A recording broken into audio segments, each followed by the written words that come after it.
तो आज मैं आपको बताती हूँ हाफ डबल क्रोशे वाला मिकासा का पैटर्न। या आपने सिंपल सिंगल चेन बना ली और इसमें हम क्या करेंगे, अब मैं 2 चेन स्किप करूँगी, लास्ट की 2 चेन स्किप करूँगी, धागा लूँगी और उसके बाद जो इसकी ये जो हम्प मुझे भी दिख रहा है पीछे की तरफ, ये उठा हुआ पार्ट जो दिख रहा है, ये मेरी सीधी चेन है, ये जो पार्ट दिख रहा है इसमें डालूँगी और धागा निकालूँगी और अब धागा इन तीनों में से निकाल दूँगी। ठीक है, ऐसे ही फिर से मैं थ्रेड लूँगी और नेक्स्ट जो मुझे हम्प दिख रहा है इसमें डालूँगी और तीनों में से निकाल दूँगी। ठीक है, ऐसे ही हम पूरा हाफ डबल क्रोशे कर लेंगे।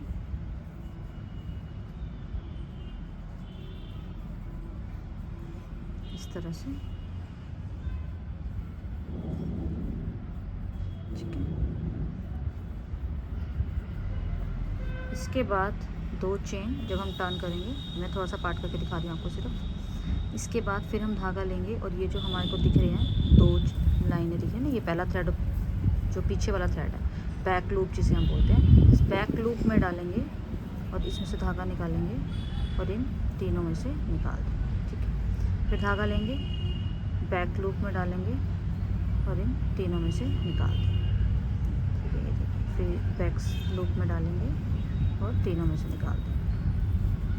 फिर धागा लेंगे, बैक लूप में डालेंगे और तीनों में से निकाल देंगे। इस तरह से मैं पूरी रो कंप्लीट कर दूँगी। ठीक है, ये इस तरह से पैटर्न बनेगा। फिर मैं 2 चेन बनाऊँगी, वर्क को टर्न करूँगी और फिर से वही चीज़ करनी है मुझे। धागा लिया, जो मेरा फर्स्ट मुझे ये चेन दिख रही है, इन दोनों को नहीं बनाना, जो मैंने कहा ये वाली जो मुझे चेन दिख रही है, इसके फिर से बैक लूप में डालूँगी, धागा निकालूँगी और इन तीनों में से निकाल दूँगी। ठीक है, फिर धागा लिया, बैक लूप में डाला, इन तीनों में से निकाल दिया। तो इस तरह से मुझे पूरा स्कार्फ मुझे इसी पैटर्न से बनाना है। बस फर्क कितना है, करने मुझे हाफ डबल क्रोशे ही हैं, पर बैक लूप से निकालना है।